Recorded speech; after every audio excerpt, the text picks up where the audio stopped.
Quisiera primero poner en contexto como quién estoy respondiendo. Una cosa es responder como un ciudadano común que tiene derecho a opinar y otra cosa es responder como procurador. Si te debo responder como procurador, desde luego que estoy obligado al cumplimiento de las normas tal cual sean legisladas, ¿sí?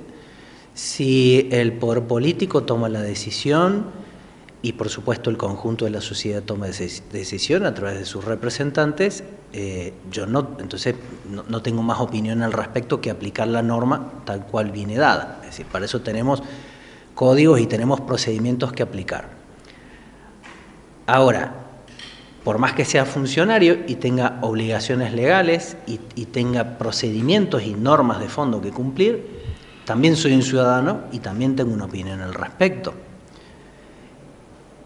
Yo debo decir, y esto lo saben ustedes y lo saben todos, la edad de imputabilidad o inimputabilidad, como quiera trazarse a partir del cual se puede ser responsable, tiene orígenes absolutamente históricos y tiene que ver con la capacidad de un ciudadano o de una persona de comprender la criminalidad de sus actos, de ser capaz de tomar decisiones en su vida personal y hacerse responsable de su vida o de los actos y de las consecuencias de los actos que realizan.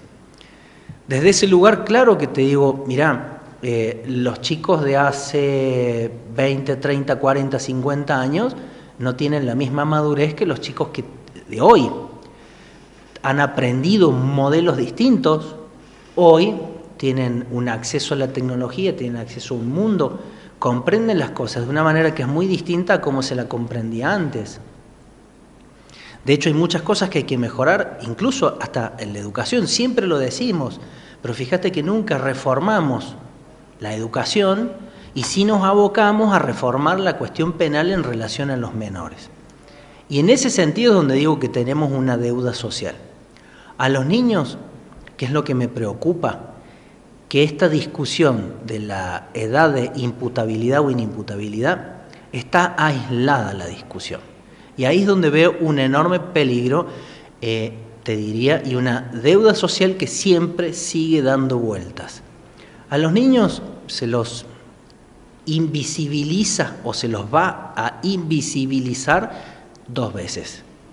Primero, cuando no tienen oportunidades. Yo sé que uno no es lineal hablar de pobreza y criminalidad. No, no es lineal, porque si no sería un sinónimo.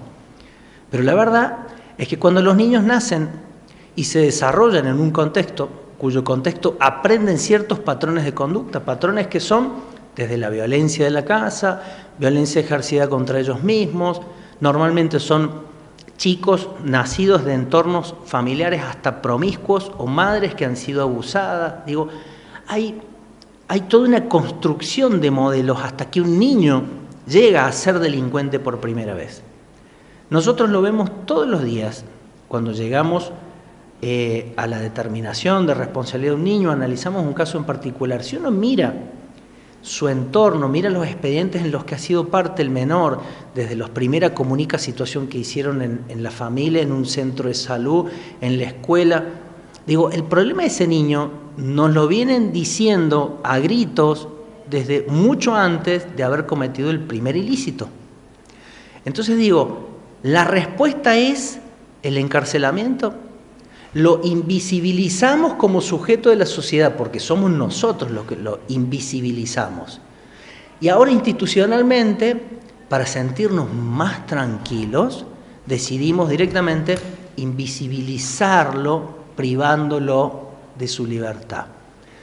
Entonces este es el problema. Ahora te estoy hablando como ciudadano, te estoy hablando como padre. Nos pasa cotidianamente. Vemos chicos en la calle, vemos comportamientos, vemos, no seamos hipócritas, vemos hasta aspectos, los vemos en ciertos entornos, en ciertas situaciones y decimos, ay, mira esos chicos, y nos vamos por otro lado. Esa actitud negadora, muchas veces no solidaria, te tocan el timbre y a lo mejor solo quiere hacer una changa y nosotros lo espiamos y decimos, no, ni le atiendo. Digo, no seamos hipócritas en los temas sociales. Entonces los invisibilizamos en toda la etapa de su vida. Los dejamos librados a un modelo que comienza en su familia, con una escuela que no tiene la obligación primaria, porque la obligación siempre es de la familia, pero tiene una obligación de asistencia secundaria, no los pudo contener. Todo el sistema de los poderes del Estado, no hablo de uno, hablo de los poderes del Estado, incapaces de resolver la problemática de ese niño que hace sus primeros pasos al desamparo, sin padres presentes, con modelos donde en la sociedad viene el guachín, que le decimos nosotros, para estigmatizarlos de esa manera, que se los lleva a la plaza a tomar una cervecita con los amigos y después luego lo mandan a vender algo, una droga ilícita, porque es más fácil, lo mandan al chico a tocar el timbre. Todo ese esquema, mirado a la luz de los ojos de Dios por todos los vecinos, nos escandalizamos, pero no hacemos nada. Entonces, cuando se producen estas discusiones casi de cortina, la forma más fácil de simplificarla es decir, che, bajemos la edad de imputabilidad. Pero a renglón seguido no hay ninguna otra discusión sobre qué hacemos con las infancias, qué hacemos con la falta de oportunidades, cómo se comprometen los estados a que esos chicos sean chicos que al menos desarrollen sus primeras infancias bien alimentados, bien educados, con un contexto que les sea seguro a ellos. Esos chicos no están seguros ni en sus primeros años de vida. Entonces las obligaciones del Estado, ¿dónde estuvieron? Y ahora el Estado hace un reduccionismo, se come todo ese tiempo del crecimiento del niño y con una simpleza absoluta, porque es la demanda social, la horda social te dice encarcelemos niños. Entonces dice el Estado, bueno, políticamente la salida más fácil es, hagámosle caso, si la sociedad quiere encarcelamiento. Insisto, está bien discutir y probablemente te dé la razón y te diga que a los 14 años hay plena conciencia de la responsabilidad de los actos.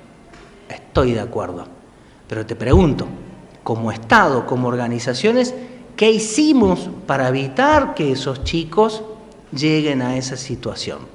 Si vos me decís que la discusión es simplemente bajar la edad de imputabilidad, te digo, es un error, te lo estoy diciendo como ciudadano. Si me toca actuarlo, por supuesto que me tocará actuarlo como funcionario judicial, no me queda otra que aplicar la ley. Doctor, teniendo en cuenta la legislación vigente, sí, que establece que los menores de 18 no pueden ir a prisión, en el caso de que se aplique, ¿en San Luis están dadas las condiciones de contención para los menores, institutos que se encarguen de... Bueno, no, ese es el problema también. Veamos qué sucede hoy y la legislación de hoy. Vos podés, entre 16 y 18 tenés un espacio de responsabilidad y a partir de los 18 somos todos iguales. Entonces a partir de los 18 todos iríamos al sistema penitenciario tradicional. Lo que el conjunto de normas prohíbe es que ese menor de menor espacio, que es el imputable, porque por debajo de ese otro no hay imputabilidad posible. Se entiende justamente que por ese tramo de edad y por la responsabilidad tenemos que proveer a través de medidas de recuperación y reinserción, lograr que ese niño vuelva a ser un ciudadano normal, porque no te olvides una cosa, no existe la pena como vulgarmente conocemos, como la prisión perpetua, no existe la perpetuidad. Es decir que siempre vamos a tener un sujeto que luego de purgar su pena vuelve a la sociedad.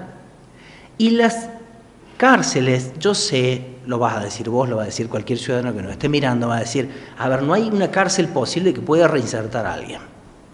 No, no es posible. El sistema carcelario actual no reinserta a nadie. Digámoslo en todos los idiomas, no reinserta a nadie. Y en general te voy a decir más. Vos no podés reinsertar a quien no estaba adentro. Entonces yo primero tengo que ser parte de algo para que me reinserten. Ahora, cuando la sociedad y las instituciones te expulsan por negligencia, por las razones que sea, entonces, ¿qué es lo que estoy pretendiendo reinsertar? ¿Reinsertar a qué tipo de sociedad si el chico ya no estaba? No estaba en esa sociedad. No era parte del sistema porque lo invisibilizamos, porque lo excluimos. Entonces, vuelvo a la pregunta fácil y simple. ¿Puede un chico de 14 años o a la edad que sea que se dé en la discusión ¿Comprender la criminalidad de sus actos? Te voy a decir parcialmente sí. Sí, porque tienen una capacidad madurativa distinta. La pregunta es, ¿cómo llegaron a delinquir? Esta es la pregunta que nadie se hace. ¿Qué responsabilidad tenemos todos los actores sociales para que el chico no llegue a delinquir?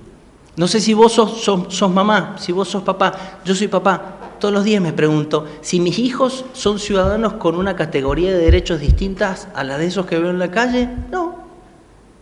¿Al que delinquió? No. Simplemente que mis hijos tuvieron una red de contención, te diría, cómoda, agradable, con oportunidades. Ellos ejercieron su libertad sobre la base de opciones relevantes, porque sabían que tenían opciones y podían tomar decisiones en su vida. Quiero estudiar, quiero hacer un deporte, son opciones relevantes, adecuadas a cada una de las etapas de la vida. Cuando esos chicos que quisieran hacer deportes no tienen ni siquiera la posibilidad de ir a un club porque a lo mejor no tienen ni las zapatillas adecuadas, no tienen indumentaria, les queda lejos, o en el sistema familiar se los obliga muchas veces a trabajar, estar ahí o cuidar a un hermano menor y no poder salir. Cuando ven que salen y ven un entorno lleno de bienestar y salen de su zona, cruzan de su barrio y ven chicos que van con sus propios teléfonos, su mochilita linda, sus cosas, y se miran a sí mismos y dicen, ¿y dónde estoy yo? Entonces es muy difícil procesar el dolor y la angustia que tiene ese niño. El rechazo que le está generando la sociedad, una sociedad que no le da oportunidades, que él no tiene oportunidades y que encima se lo quiere barrer debajo de la alfombra, porque socialmente cuando lo que hacemos es, bajemos la edad de imputabilidad para que tengamos más chicos dentro del sistema penitenciario, lo que hicimos fue no resolver el problema, no limpiar mi casa, sino barrer la mugre debajo de la alfombra, como si los tratáramos como mugre. Hablemos sin hipocresía. Doctor, y en esto de analizar el contexto de los menores que delinquen, ¿usted hace una distinción en lo que son quizás delitos menores como los delitos contra la propiedad y delitos mayores que están vinculados a los homicidios? Por supuesto. Ninguno de estos casos, ninguno de estos niños, su primer ilícito, si tomamos los casos emblemáticos, ha sido un delito de sangre, un delito contra la vida. Nunca se ha presentado ese como el primer caso, salvo cuando han sido situaciones explosivas de entorno familiar, cuestiones de violencia, donde el primer ilícito estuvo representado por un dolor insuperable dentro de la violencia de la familia. Aislado. Luego el resto comienzan con un sistema, te diría, de esto que te decía, comienzo con la libertad en la plaza, sin vigilancia, sin la presencia ni la observación de mis padres.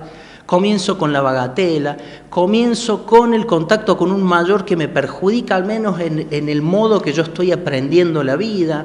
Comienza con la primer picardía de, che, mira, hay una bici, la llevamos. Esa bici puede representar un juego, pensémoslo en alguien que, un niño más chico que se quiere sentir, qué pícaro que soy, pensémoslo en esos términos. Pero también hay un niño que vio en la bicicleta una oportunidad de hacerse de un peso para algo. Entonces ahí vuelve la lógica de las opciones relevantes. Entonces, claramente hay que además diferenciar. Cuando hablaban de, siempre se usan los casos emblemáticos para discutir, hablaban del chico Rosario, aquel que mata al playero, 15 años. Ese era un típico caso, un niño nacido de una mamá abusada, porque una madre de 13 años claramente sufre un abuso, chico con serios problemas de adicciones. Entonces la pregunta es, ¿dónde estuvieron las redes de contención antes? ¿Dónde estuvieron sus opciones relevantes antes? ¿El qué me vas a decir? ¿Que decidió desde los 11 ser criminal?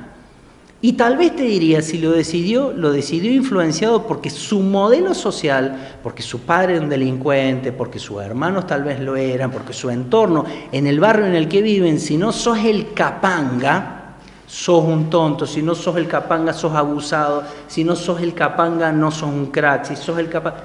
Entonces digo, los chicos y los adolescentes son construcciones sociales, no nacen de una probeta.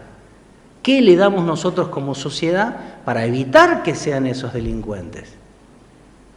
Entonces, insisto, la discusión sobre la imputabilidad está bien, porque está bien que reconozcamos que los chicos hoy tienen capacidades intelectuales distintas, tienen un despertar mucho más prematuro para tomar conciencia de sus actos. Pero esto no nos exime a nosotros como sociedad de discutir las cuestiones anteriores. Y cambiando el foco, hoy por hoy quizás las víctimas son las que cuando cometen los delitos, los menores inimputables, no encuentran la respuesta en la justicia. Víctimas de homicidios, de robos, pero en este caso, ¿qué se les dice a ellos? A ver, nosotros siempre lo repetimos, la víctima es víctima. El dolor de una víctima, no importa la magnitud del daño, vos siempre te sentís vulnerable, porque históricamente hemos predicado que tus derechos y los míos son iguales. Históricamente hemos predicado que tus derechos terminan donde comienzan los míos. Históricamente hemos predicado esas víctimas que te dicen, bueno, a mí me abusaron, me incendiaron la casa, o me robaron, o me mataron un hijo, un esposo, y resulta que por una perspectiva formal de minoridad, ese niño seguirá gozando la vida, y yo tengo una pérdida irreparable. Ese discurso no lo podemos ignorar, solo lo podemos abrazar porque tiene razón, su dolor es insuperable. Pero ahí está analizado solo en el momento que ocurrió, volvemos a lo mismo, fíjate cómo nuestro cerebro nos atrapa y nos atrapa a pretender resolver cuando el problema ya está, cuando el ilícito se cometió.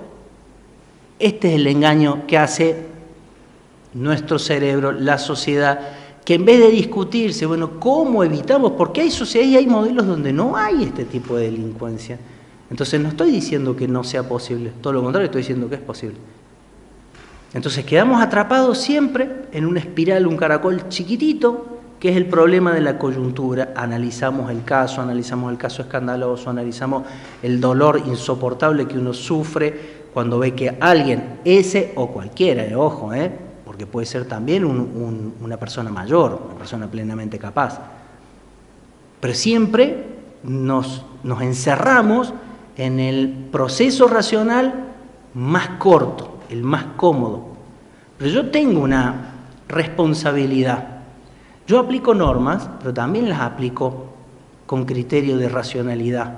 También aplico la justicia e injusticia del caso concreto a la luz de una norma. Si no soy una computadora que aplico la norma tal cual como me venga. También tengo un proceso racional, pero también soy un miembro de la sociedad. También he sufrido hechos de violencia, también me enfrento acá, tengo una enorme responsabilidad y convivo con el sistema judicial y convivo con un sistema judicial ineficiente por falta de recursos. Entonces digo, y un poder ejecutivo que tampoco da respuesta. Y no estoy haciendo una estigmatización de la hora, es de larga data. En su momento se pensó en la eliminación de los institutos donde nosotros podíamos contener o llevar a nuestros niños. Podemos predicar de ello que era una situación de encierro antinatural, porque tener un niño en situación de encierro sin su familia, la verdad que no era la mejor opción.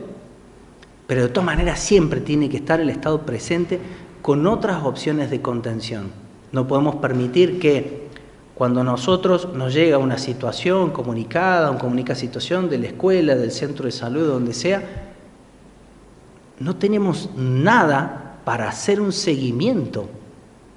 No tenemos nada, no hay redes de contención para que alguien esté con esa familia, para que alguien selectivamente extraiga a ese niño y le cambie el entorno para evitar que en esos primeros episodios de violencia se convierta en un delincuente. Eso no está en las organizaciones del Estado. Entonces ahora volvemos al Estado, que no estuvo presente en esas organizaciones, a pedirnos, por favor, sáqueme estos chicos del medio. Entonces la pregunta era otra, era anterior. Por eso te repito, vuelvo. Como ciudadano te di todas esas opiniones. Como procurador te diré que estoy obligado a cumplir la ley. Si el poder político así lo decide y lo sanciona, por supuesto, tenemos que cumplir la ley.